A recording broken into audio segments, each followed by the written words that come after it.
Tonight on the podcast I'm down, Star Trek, the original series Rewatch, we learn that violence, material deprivation, and envy is to be human. It's the apple. Cast them down. Hail, Metal Nation! It is we, podcast them down. I'm Tim, that was Doug, and that's Matt, and he's in front of a lizard? I believe it's a snake. The snakes are lizards.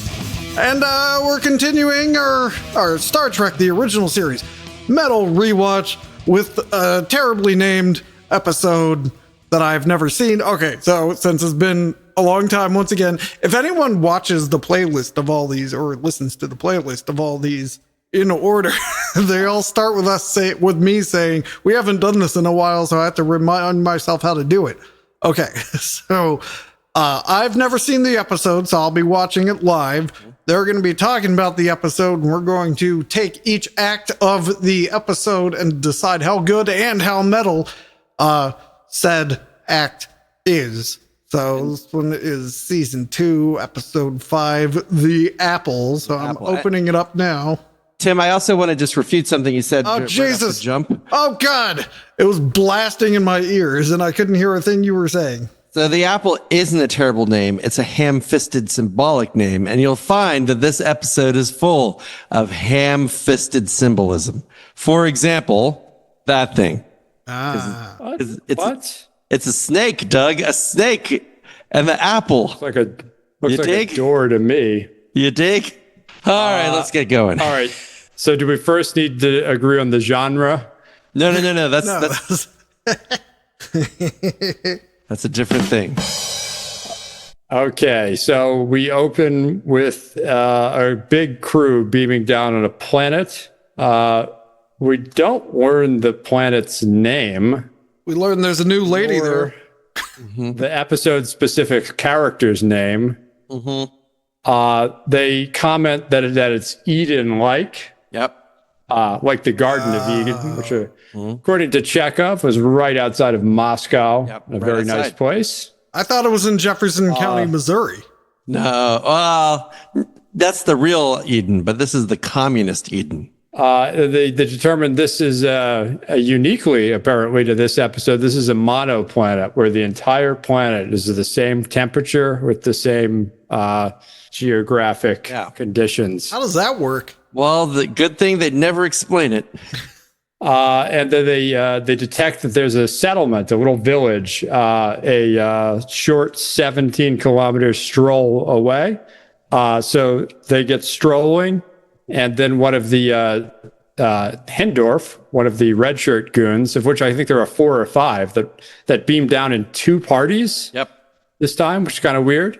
Anyway, he gets shot by a flower and dies. And then Kirk to McCoy is like, what did somebody say? That paradise must have looked like this? The guy just got shot. It's very I like, and also the little flower goes like, whoop, and like looks at him and then shoots all of its poison darts. Yep. So that's it. That's the teaser. All right. Deliberation chamber. Oh, good reminding the audience what that is. Moscow is not 76 degrees and slightly tropical. No. Why does this place remind Chekhov of Moscow?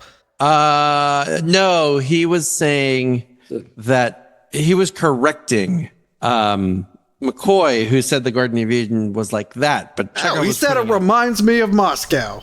Or reminds me of Russia. Here, I'll find it while you're talking. No, you're right. This wasn't metal and it wasn't good. So, well, until the end when the guy died because of the flower.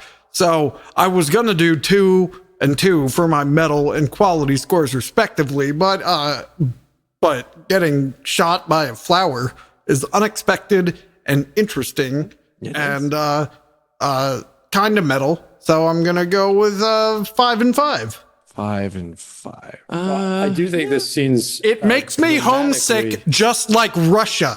That's what he said. It makes me homesick just like Russia. Yeah, okay. It's dramatically notable for how much it fails as a scene, right? I'm sure there's different formulations, but Matt, what is the scene meant to establish? Like who, why, What, where, when? yeah. So we don't know who these people are. Besides We don't know where they are. Yeah, on a planet that looks like the Garden of Eden. I guess we know how they got here. Yeah. Yeah, we saw the transporter beam. I guess we know what. Yeah, it's not very good. I also the first time we've had like a female character of the episode where they don't even give us her name or rank and all that, and purpose shoehorned in the teaser. Well, we don't really need to know all that, but yeah, I guess I do have a fun fact about her. So she was wearing Grace Lee Whitney's Janice Rand's uniform, and they had to alter it. And she was like, "Oh, you can't alter it. What if she comes back?" And the costume designer's like, "She's not coming back, sweetheart."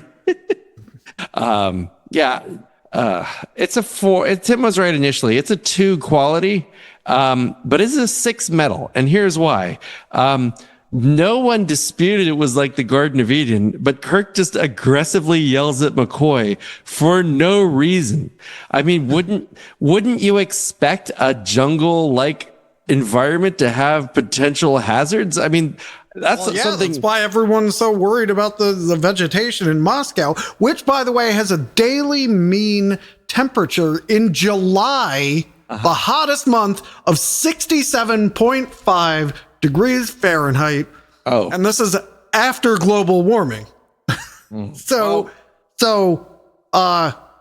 it's never 76. It's just very, very aggravating that they got that so wrong. Are you building into the account of a plus 5 degrees C post global warming world? I mean, because if present indication is any leading direction of the future, I bet Moscow, by the time old Pavel is born, might very well be mean 76 degrees. Anyway, okay. Oh, I forgot it was the future. But wait, if it's 5 degrees, that means all the ice caps have melted. Yeah, have you ever seen the ice caps melted in Star Trek? Well, we see the ice caps in Star Trek Enterprise, but we don't see them after that. So possibly. All right. Well, okay. Well, I think besides the whales dying, we fix it all. Oh, okay. After all that horrible stuff, it's all fixed, and then because the nuclear winters probably fixed the global warming. Are there ice caps on? Oh, so they're wrong. Either you can defend your terrible throwaway line, or not, and you seem to want to defend it. No, you're going back and forth. Well, the joke is that Matt, is this just a Russian thing historically, or did some Soviet apparatchik once make a comment dubiously claiming no, it has nothing to do with the Garden of Eden. He said it reminds me of home while holding flowers. It does not remind you of home. It's too hot there. That's not how Moscow is. Are there ice caps on? I'm asking Google Gemini during Star Trek, the original series. Well, maybe he's from like Moscow, Indiana. Yeah. Well, he does say Russia though, Doug. Making assumptions. Yeah. All right. I'm going to say that this is the only continuity error in this episode and leave it at that. Doug, what's your score? You never gave a numeric score. I think you're right. I also think they're terrible and incoherent decision making is pretty metal. Like 17 kilometers, I believe, is a long walk. Yeah, that's not a short walk. It's like, yeah, that's a 10-mile walk. To that camp. And they have a transporter, so why are they walking? Yeah, and there's seemed at least at the beginning, I think we could assume there's less threats than usual, but double the number of red shirt goons.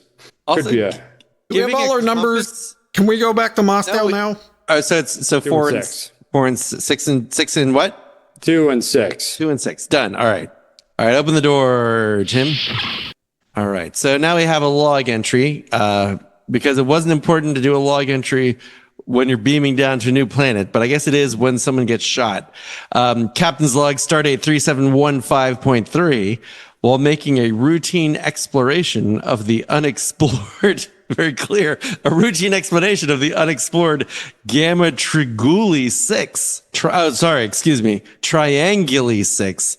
One of my men, why I mentioned his name, has been killed by a poisonous plant. I like how they didn't do anything. They didn't change where they're standing or anything. They could all be victims of a plant shotgun at any second. Yeah, and the plant is very it's right there still. Oh my god. And Scotty callously goes, I hear it's nice down there after hearing that someone died. Yeah, no, Scott's a real dickhole in this episode, in general. I read some better songs of nice vegetation that killed him. Okay, so I guess we learned the guy's name is Herndorf. Not that it matters. Herndorf. And so Scotty is talking. This guy's up on the ship. They say we need to beam him up, but they have a problem. Their antimatter pods are losing potency, which I guess means that they're becoming matter. I'm not sure what that means, but they're losing potency somehow. And they're not sure what's causing it, but there's an electromagnetic field that's a wee bit abnormal. So it could be related to that. And so it just seems kind of strange. They don't know what they're doing. Again, Scotty several times doubles down how nice it is down there, despite Tim's observation. And yeah, so it doesn't really they don't really do much. They don't seem all that concerned about the dead guy. They just decide to keep walking. And so it's just it's strange. Spock noticed that there are strange subsurface vibrations for miles in all directions. And that's sort of just taken okay. And then there's a guy named Mallory. We finally do learn people's names. So we learned Mallory is somebody. I guess the guy who Marple. Yep. Just and what a weird alliterative choices for no reason. Yeah. What's the girl's name? I don't know, but Chekhov was just touching her without permission. Oh yeah. Oh right. And so also they have a very work inappropriate relationship where basically okay, again, someone they know presumably well has just been murdered in front of their face, but Chekhov and the girl cannot wait to canoodle. And yeah, so they're trying to have sex in front of their boss for some reason. But then Spock sees something. And even though Spock says that this thing moves like a cat, it moves nothing like a cat. It just looks like a dude hanging out. Go on, I'll tell you when you get there. Oh, okay. Shit. Okay. And so basically they don't know what to do. They're taking readings. And they notice, what is it? This rock or something? Yeah. Oh, yeah. A rock, which is clearly a foam prop rock. Oh yeah. That doesn't, but they just find it, right? Breaks it. Yeah. Yeah. And you can see the yellow foam inside, including the voids in the foam. Well, it has a very low specific gravity. And then he throws it and it blows up. Oh, that's right. Yeah. Kirk double entendre, however you say that. Would you mind being careful where you throw your rocks, Mr. Spock? So that's just weird. Yeah, okay. Scotty says that the antimatter pods are now completely inert, which seems very quickly. And it's basically the Enterprise is now in a decaying orbit, and they're going to need to figure out how to fix things. But Scotty has also, in trying to investigate this phenomenon, has discovered some kind of beam or a transmission. So beams and transmissions, Tim, two different things. Glad you learned. But they're trying to figure out what it is. And it's near that village. So they need to go to the village. Oh, no. What are you seeing, Tim? I'm seeing a flower shoot someone else. Oh, yeah. There's more. Yeah. more Have you plant. not seen this episode? Spock is I saw it a long time ago. Well, Spock just got plant goo on him, or darts. Oh, right. Yeah. So Spock gets hit by the plant goo, but Spock's a Vulcan. And so unlike Herndon or whatever his name was, They didn't even try to save the other guy, yeah, but they're all over saving Spock. yeah, they try to save Spock because he has a title card. And so McCoy fills him with enough of Maziform D to make the whole crew turn handsprings. Oh, the D means it has pseudoephedrine in it. Yeah, that's what it means. And so, again, why didn't with he? the real stuff. Why didn't he fill the other guy with Manziform D? I don't know. So they say they have to get out of here, and they try to beam them up, but they can't. Oh, 3 times they try to beam up, 3 times they fail. And the transporter is inhibited. The way it's working right now, they couldn't beam up a fly. Is Scotty the only one on the ship? No, there's like other guys. There's Mr. Kyle. There's Because worthless now he's the one running the transporter. Before he was the one looking into that radar scope. Well, I mean, he has many jobs. Oh, and we failed to mention, but Captain Kirk is wearing his open V-neck uniform, so we can see some of his chesticles. Which is green for some reason. Green. The uniform, not his chest. Yeah, and this is the end of the act, right? That's the end of the act. All right, well, someone else died, and this time they cared. Mm-hmm. I have a technical question. They said they needed to go in bearing 018. Uh-huh. Do they do that for the axis of rotation of the planet? Well, I think it's a relative bearing because initially the direction of the village was bearing 232, so I guess it's like over here. Maybe they're just really shitty at directions. Seems like there'd be and better I'd point out relative there- directions. They're at the splitting pole. up the party for their converging on the town about 16.98 kilometers away from the town. Like, it still seems premature, Yeah. unless the passage of time is implied here poorly. I don't think so because everything just happens, right? Boom, bam, Yeah. bam. So that can't be it. Well, I'm more interested now. Plants are still around. They don't seem too worried about it or change their behavior in any way to protect themselves from the flowers. I would have been playing with those rocks a whole lot more. But Tim, that is a great point. They are not acting at all like they have just seen someone killed by a plant. Right. Or like, there are these explosive rocks around, or what is it? Unstable rocks around. And they're not taking caution as they walk either. So Yeah. yes, I like how callously stupid or brave they are. I think it's pretty metal. It's definitely callous for sure. Yeah, so I'm gonna go. What did I give? 5 and 5. That's what you gave it last time. Okay, well, subtract 1 from the quality and add it to this one. So I'm gonna go 6 and 6. And 6. Right, but you're only subtracting 1 from the quality from last time. So last time should be 4 and 5, and this will be 6 and 6. Yep. I'm not sure we can retroactively adjust scores, but you just did because that's how metal you are. Uh-huh. Yeah. I think So it's more in. Go ahead. no, go ahead. You. I need to. No, you go. Okay. Yeah. I mean, it's not great. There's lots of problems. I don't know what losing antimatter potency means. Like what's matter without its potency? That doesn't really make any sense. And shouldn't it be anti-potency anyway? Yeah, it's not. It's still a 2 quality. It's poorly constructed. Ow. People are dying. We don't give a shit. Spock stubs his toe, and all of a sudden it's a big deal, and they have to escape. Chekhov is being very unprofessional, trying to canoodle. There's a rather flip disregard for human life. So it's a 2 quality still, but it's a 7 metal.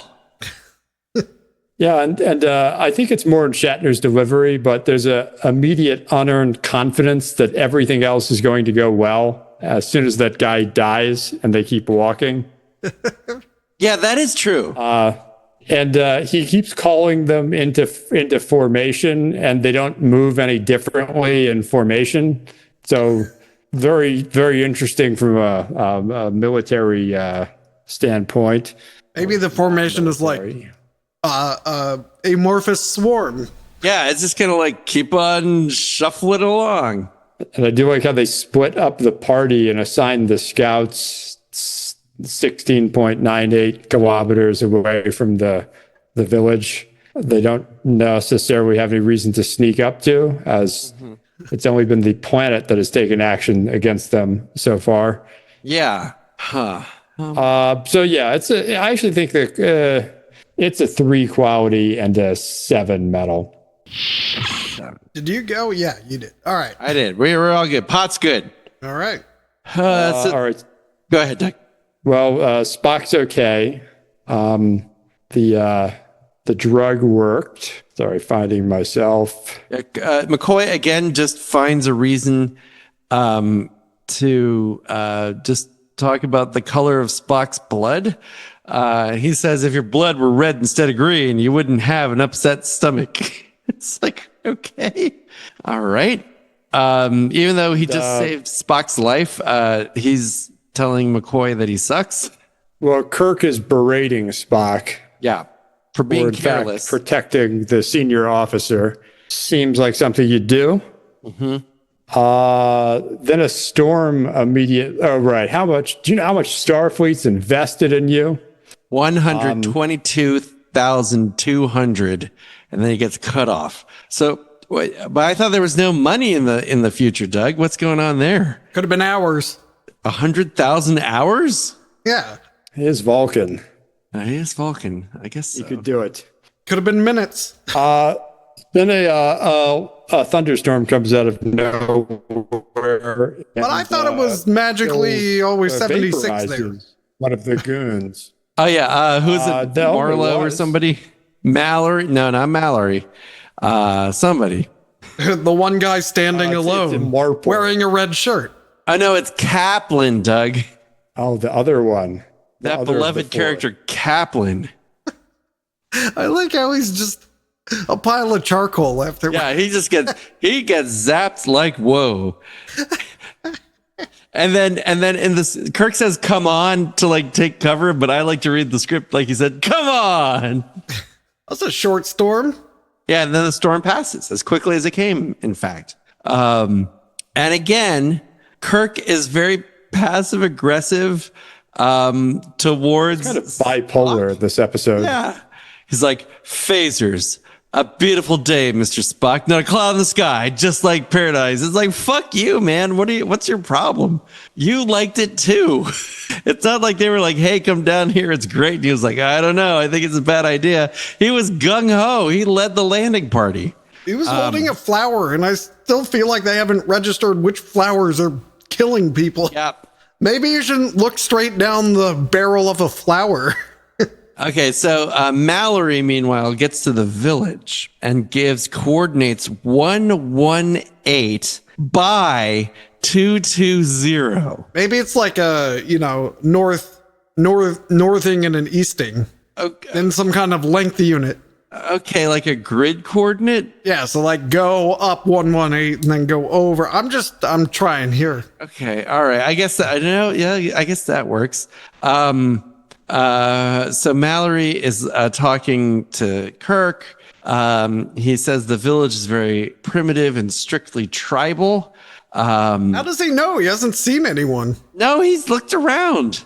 So Like, they finally they're just straw huts. I mean, like, oh shit. Oh yeah, I see. do like the editorializing and the transcript we're both reading from, where it describes the huts as very African. Yes, that was good to Sure, I avoid agree that. with. Yeah, so basically Mallory is there, but he's not there for very long because he is sort of Steps on a landmine He rock, runs, right? he's spooked and he runs off and he He runs trips off. over a rock. Just like I said, they need to be more careful. There's fucking explosive rocks and shotgun flowers everywhere. So it blows up and they try nothing to save him, even though it blew up just in his legs area. We They didn't inject him full of anything with pseudoephedrine in it. We do, however, have some justification why Kirk didn't give a shit about Herndorf dying, the first guy. So he's like standing over Mallory's body, and he says, "Marple, I guess who's the only red shirt left besides the girl." Also, he didn't give a soliloquy after they found that the other guy had been vaporized, Okay, but now he is. It's a great exchange, Tim. Kaplan, Herndorf, I know Kaplan's family.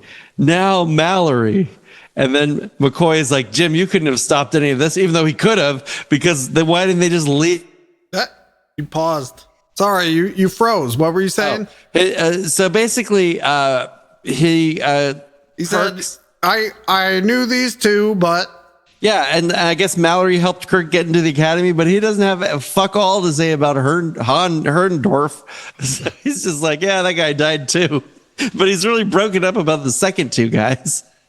Yeah, he seems kind of emotionally unstable, and this is one of the first of multiple crises of confidence we'll see after his unearned confidence just a minute earlier. Yeah, it's Possible his actions don't actually cost any lives, apart from not encouraging anyone to take any situational awareness ever, or doing any kind of threat assessment. Okay. It could be. So I presume this is right after the events of Mirror Mirror. So maybe he has some kind of like interdimensional like psychosis or something. Maybe he's like still like he's been in a different universe for a while. So maybe it's adjusting. Ahora's not even here. So maybe she's still sick. Or no, wait, she's relearning English because she only knows Swahili. Oh yeah, I forgot about that. Yeah.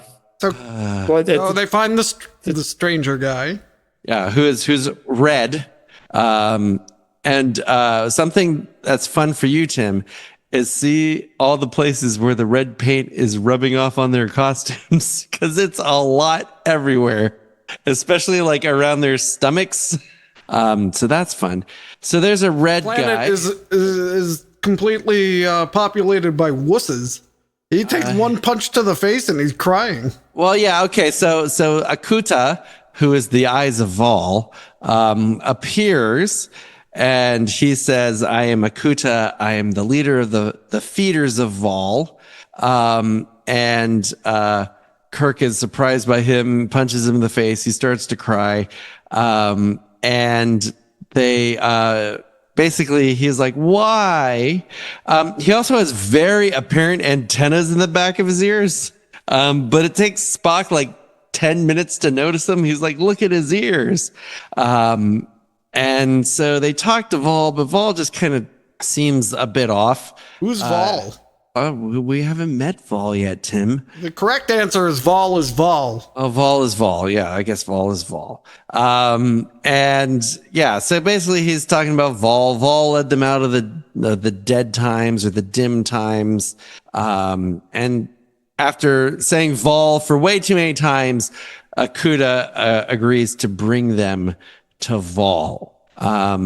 Now they're going on their Vaal, but Scott calls Kirk and says, hey, the Enterprise is falling out of orbit, and they can't break free.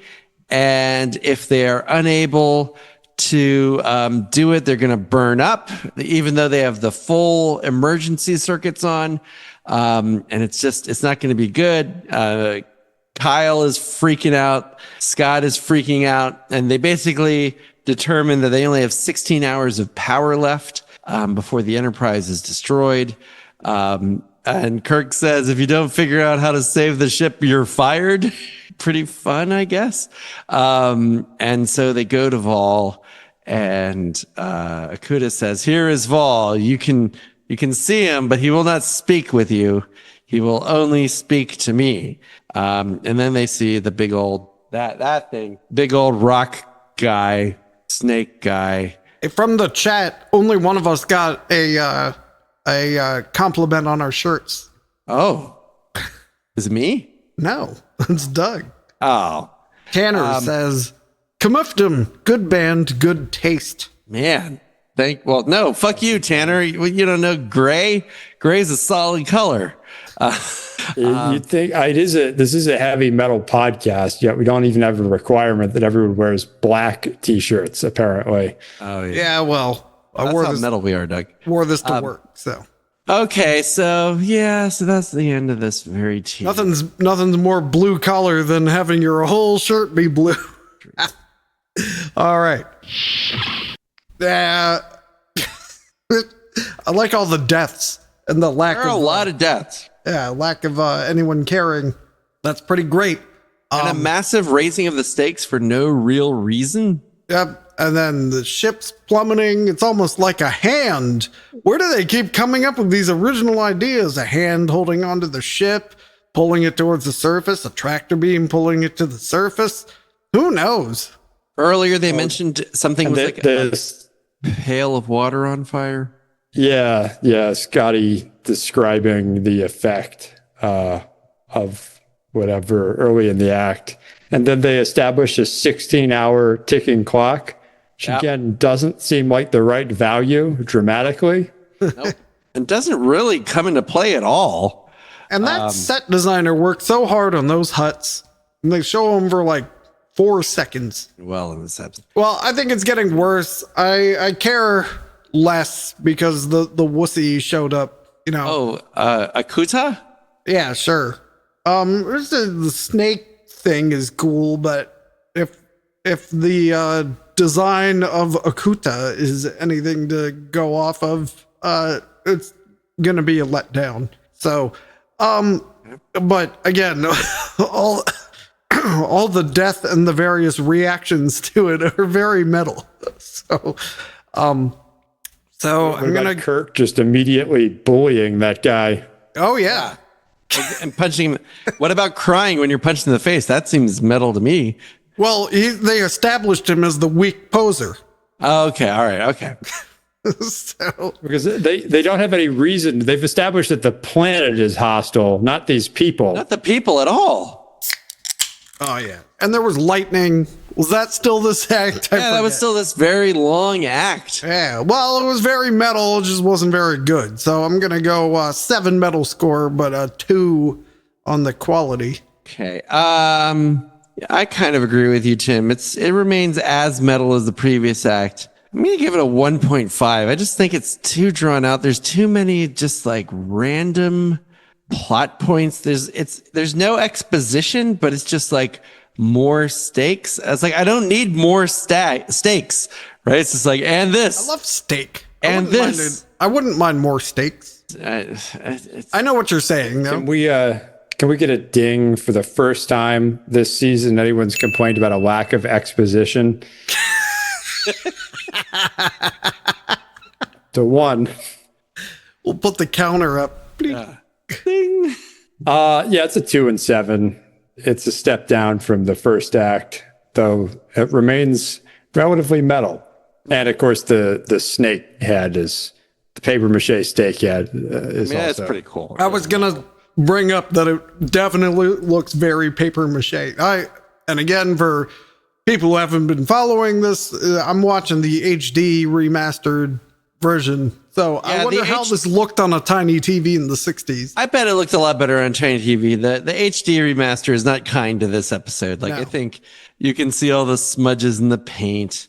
This is not the best. I'm watching for the makeup. They established it pretty well by also making the rocks we see earlier from paper mache. I mean, it is consistent. You could argue that that's just the makeup of this planet. All paper mache. It's all paper mache tight. I like how when the storm came through, it didn't rain because it would have melted all the paper mache. Oh, did you love the stock footage cloud? Yes. That's pretty good too. All right, we get another log entry. Oh, close the fucking door, bro. I wasn't listening if you did your scores, but if you did, let's go. We're all good. It's not all about you. All right, another log entry because that's what we do here. Find it. Oh, long act. Basically, they are still on the planet. There is nothing they can do. They've been introduced to Vaal. Evidently, the source of the planet's power emanations, no basis for that observation, and possibly the force that threatens both us and our ship. Nothing has threatened you except your own bumbling actions. Like, there is literally no danger to the landing party at all. Let's review what has happened. The ship is in danger. I will grant that. But they bumbled around, got killed by plants, tripped over exploding rocks. Maybe you could argue that Vaal somehow controls the weather. So maybe that's 1 out of 3 deaths, maybe.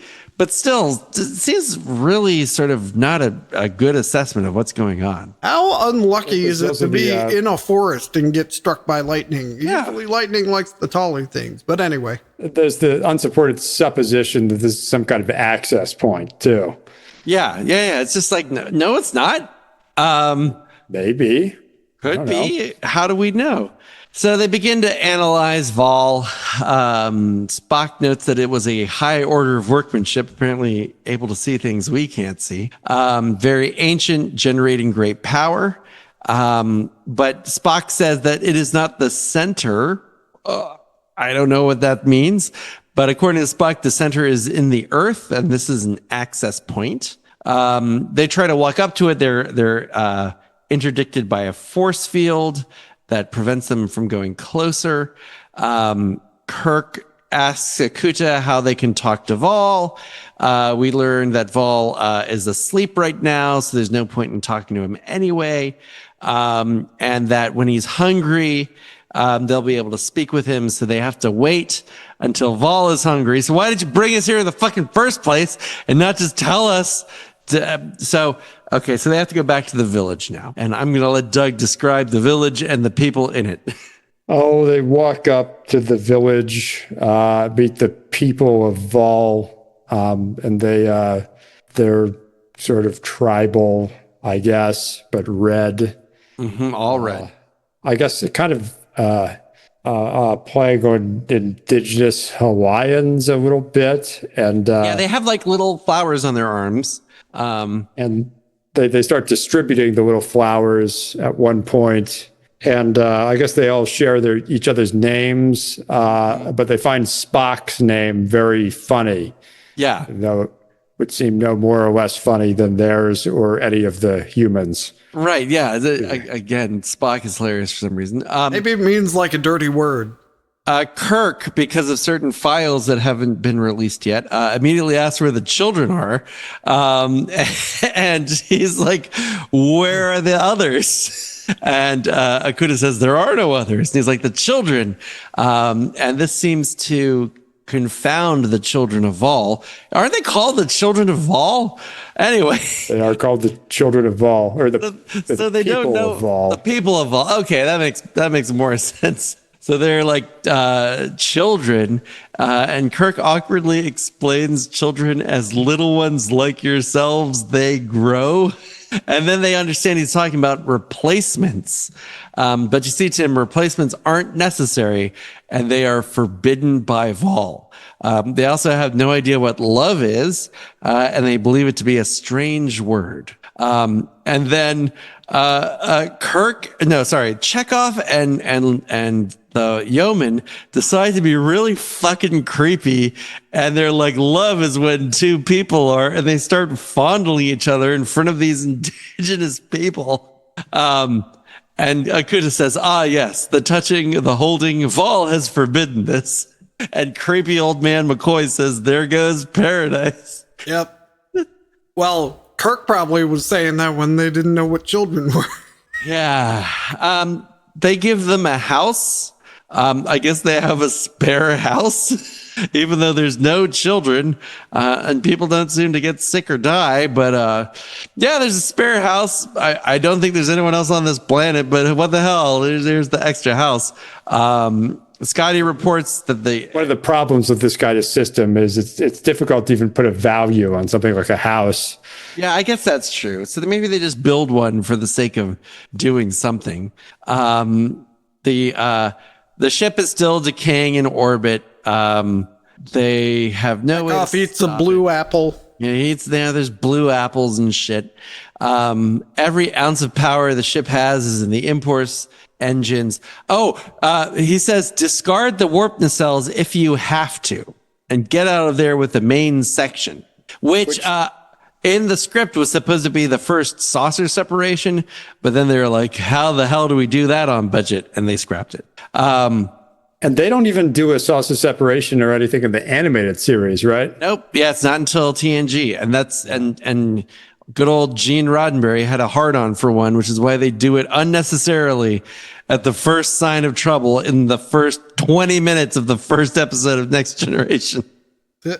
Q was very threatening. He was very threatening. So McCoy, meanwhile, is performing experiments on the indigenous people, and they don't have any harmful bacteria, no decalcification.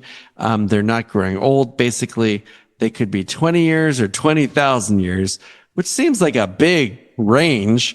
And Kirk just calls that opinion. Basically, it could be their diet. It could be the atmosphere. Who knows? There's no vices. It's kind of like paradise out there. But then they hear like a gong, and I guess it's apparently time to feed Vaal. Because everyone leaves the village and they go off to feed Vaal. Can't be very interesting because I don't even remember it happening. Yeah, they just go and they're just, this is when they all Walk have like, in the mouth and then walk out, apparently. yeah, they have like fruits or something. They're just like bloop. I'm not sure how these fruits are sufficient to feed a giant computer.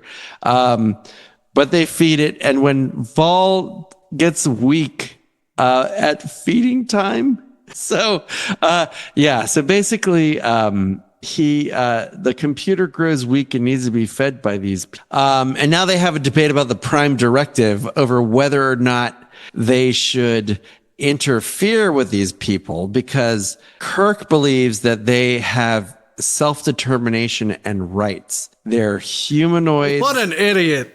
What does he say? They're like humanoids.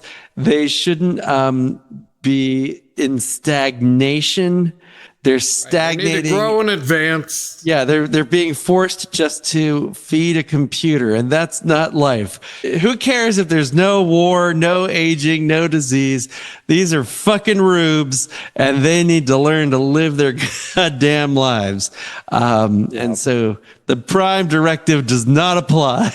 An absolute is that humanoids have the right to a free and unchained environment. Absolutely. And isn't because Spock is defending the system? Didn't he sort of take the opposite position in the one with the last episode with the flower? Yeah, he did. Yeah, it's very inconsistent. Wait, where did they get more fruit? They're back in their hut, and now there's lots more fruit. Well, fruit's great. Kirk wonders what happens if one of the villagers died. And There's bowls of Pepto-Bismol, too. there's bowls of Pepto-Bismol around. At some point, Chekhov and Landon go to make out. And they kind of sexually seduce two villagers who find them. And they're like, hey, do you want to see what making out is like? Vaal is having none of this. He does call them the children of Vaal here, Doug. So, oh my God. What children are. Okay, so Vaal sees this. Vaal is upset, I guess, because he can see through Akuda's eyes.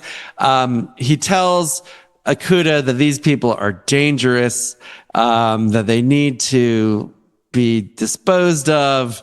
And Vaal says, I understand.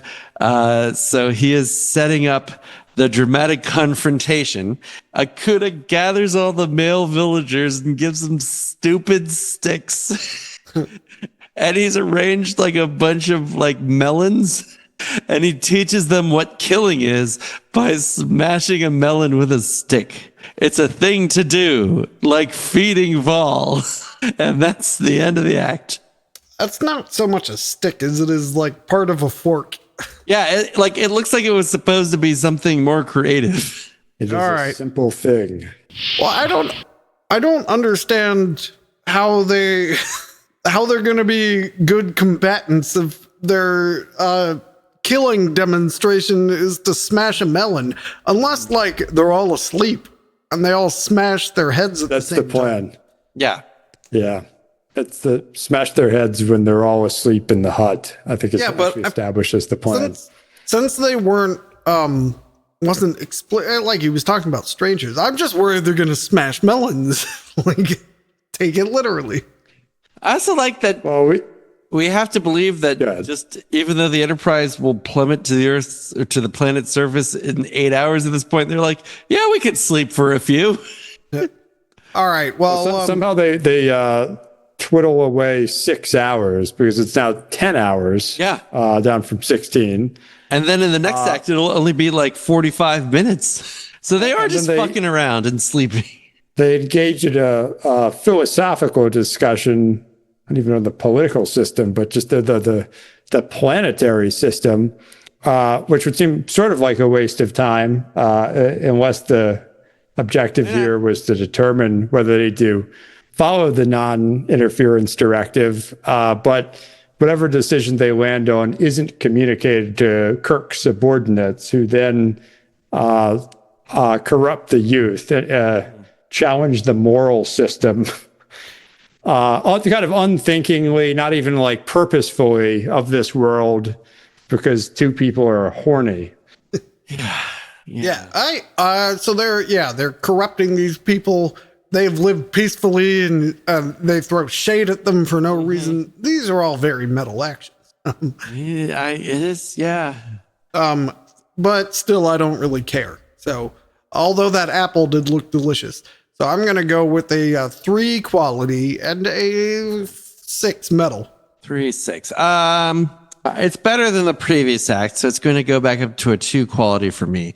I like saying that killing is the thing to do, like feeding Vaal. I love the fact that he called them the children of Vaal, even though mere moments ago they have no idea what children are. I like aggressively making out in front of uncontacted people. There's some pretty metal things in here. I'm going to bump this up to a 7.5. Yeah, they're on duty. You can't be making out when you're on duty. They're aggressively making out in front of uncontacted people at work. If that's not metal, I don't know what metal is. Right. And if you're going to engage on decisions around whether you need to follow doctrine or not, there at least should be an output of that people follow. Yeah. Or are aware of. Which is very metal that none of that happens. So it's a 2 and a 7. 3 and a 7. 3 and a 7. All right, let's bring this thing home. Oh, it's nap time. Sleepy time. Yeah, they're in the hut. More Prime Directive talk, right? Yeah, everyone's sleeping except Kirk and Spock, because I guess they're doing watch, which seems smart in a place where you don't know if people are going to bash your head in like a melon. Spock is again defending them and saying that they need to be able to live their lives. Kirk is saying, no, they're humans, they're people, not robots. They should have the opportunity of choice, which I believe they must have had at some point. We owe it to them to interfere, which is just a great line. There's a great comedian, this episode makes me think of it, who was like, I love Star Trek because they have this Prime Directive that says they can't interfere in people's cultures, but then Kirk just runs around saying, your Bible is a lie. So they ask Scotty, they call up to Scotty, they find out there's like 45 minutes left. Their plan needs half an hour, which is cutting it close. And that's just the way it is. And then They noticed that all the people of Vaal have disappeared. I don't even think we know where the women go. yeah, and so they Men go are to preparing to attack. Vaal, right? Yep. And look at him, and they try to talk. They to said, Vaal. we're not here to hurt you. And then Vaal strikes, the thundercloud comes in and he just misses Spock and just gives him second-degree burns on the back. They come back to the village where it's now dawn, I suppose, and not the middle of the night. And that's when the villagers come back and try to smash their head melons in. Yep. But Also, they could not broadcast the attack more. They're holding their stupid forks and like walking quickly towards them, like 30 feet away. It's like, it's a surprise attack. And real credit to Landon in this scene, who more than holds her own. and it's actually pretty good. Yeah. And Marple also gets hit. So that's fun. Meanwhile, on the Enterprise, they have tried their maneuver, and it doesn't work. They gain like an hour, but it blew out almost every system in the ship. And Scotty says, I guess you'll have to fire me, sir.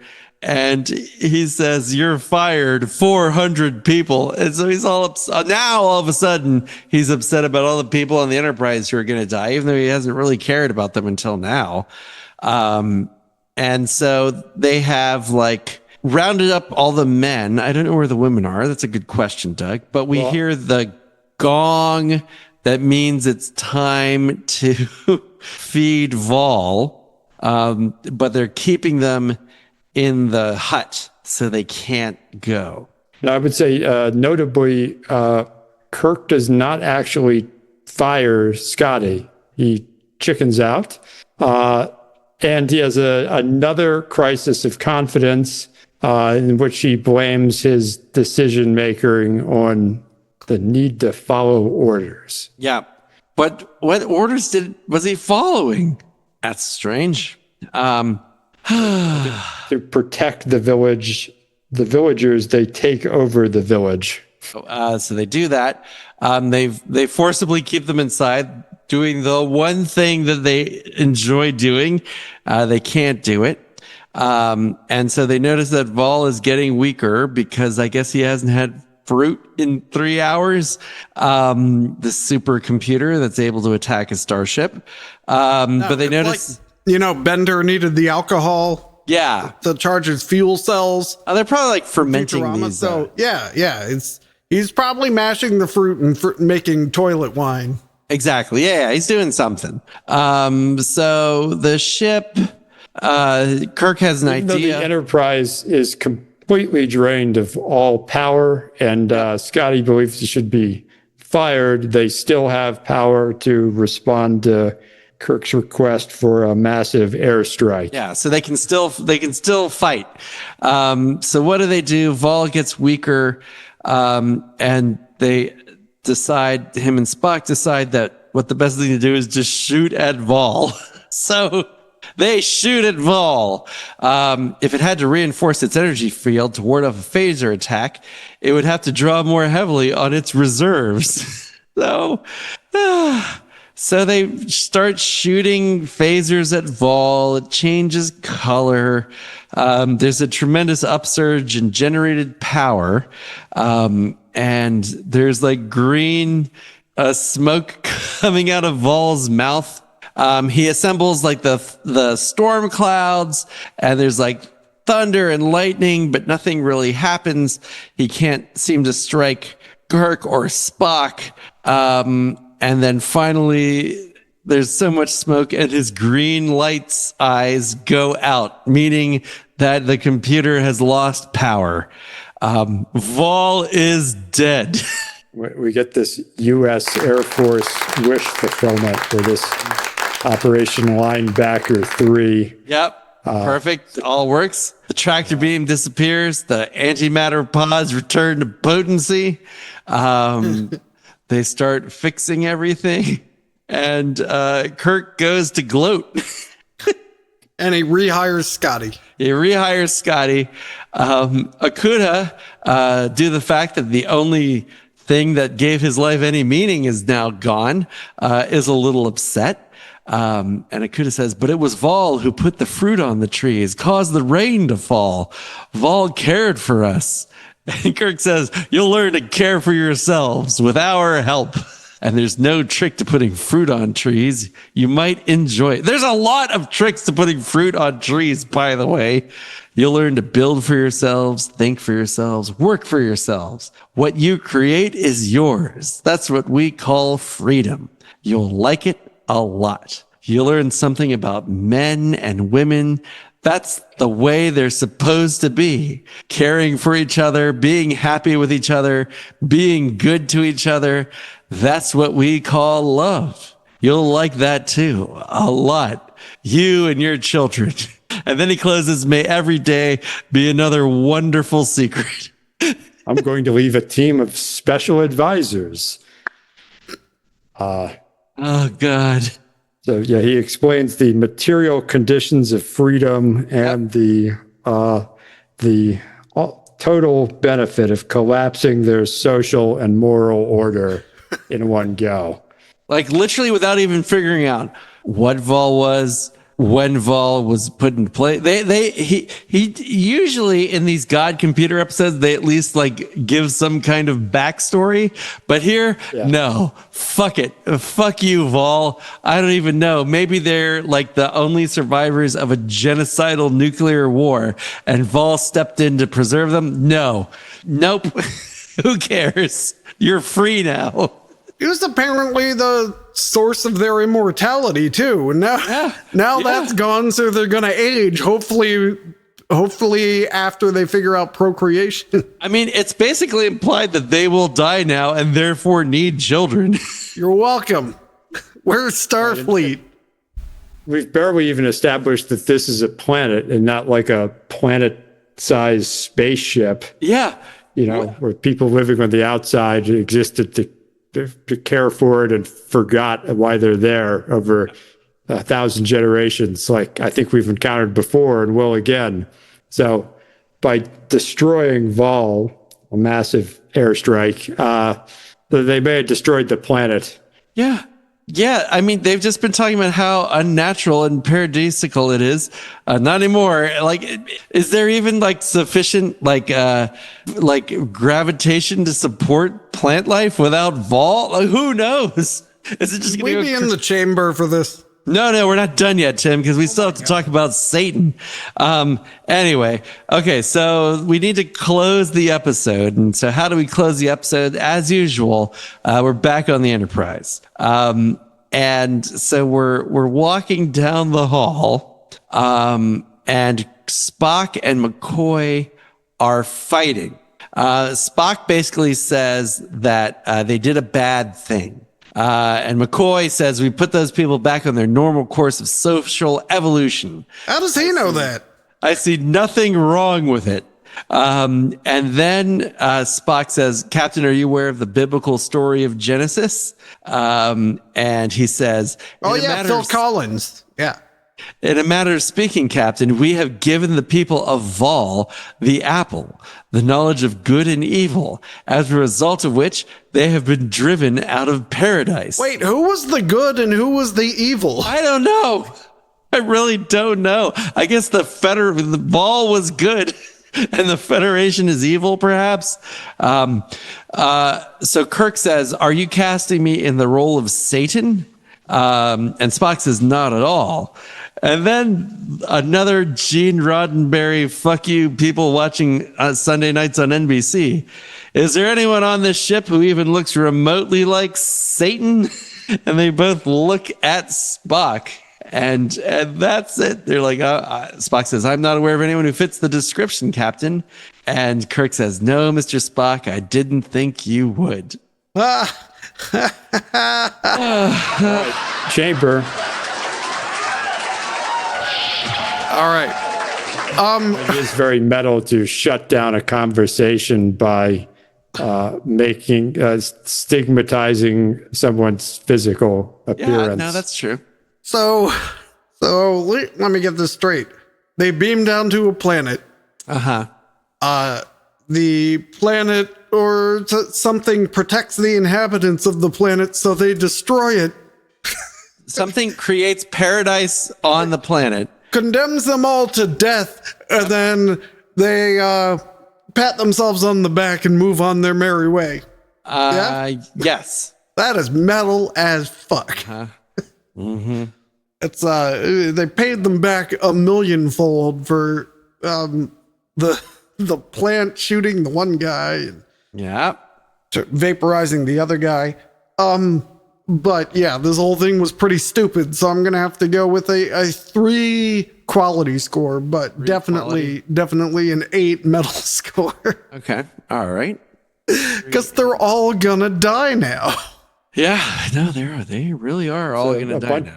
Some predominantly blue collar people are forced into an exotic world, consistently let down by poor command.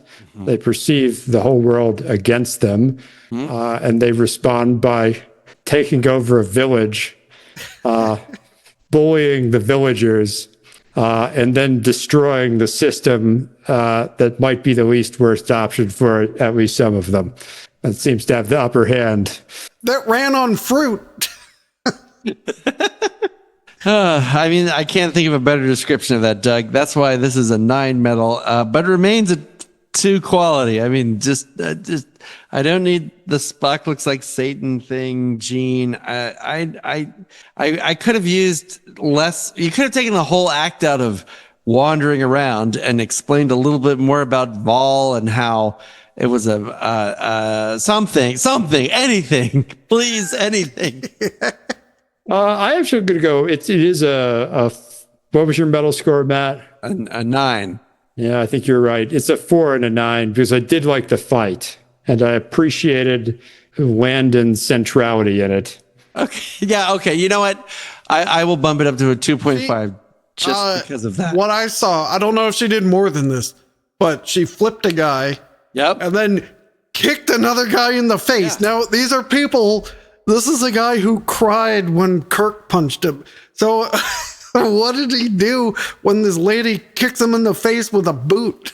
But I mean, 20 years later, in a similar, female characters in Star Trek will resort to trained military officers will have to throw pots on people's heads when fighting in a Sherwood Forest type simulation.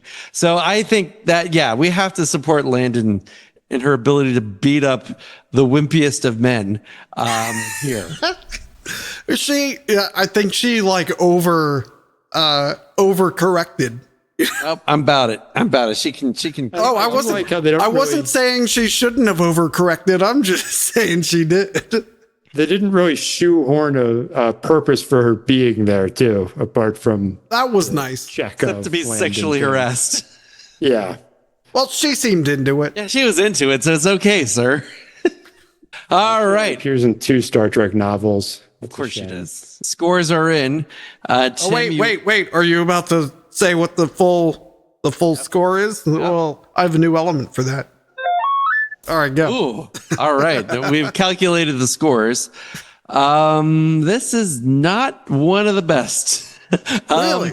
This is a relatively low ranking thing. Right now it is the 10th. So we have, as of today, reviewed 32 episodes. This is the 10th worst in terms of overall score. Just slightly above the enemy within and a little bit below the menagerie / the cage. This is fairly metal. So it's in the top third of metal, more metal than Arena, a little less metal than The Devil in the Dark, your buddy the Horta, Tim, a No Kill Eye. And then quality wise, oof, really bad. This is the 5th worst. Better than Miri, worse than The Enemy Within, and pretty much everything else. yeah, so that's that. Thank you for listening and commenting nice things about our shirts, unlike everybody. Next time, Doug, we'll see if a certain little machine can be better or more metal. I'm not sure if it can, but maybe it will. Father of a very creepy man. And we'll learn that there's no such thing as a shaving regulation in the 23rd century. Cast them down.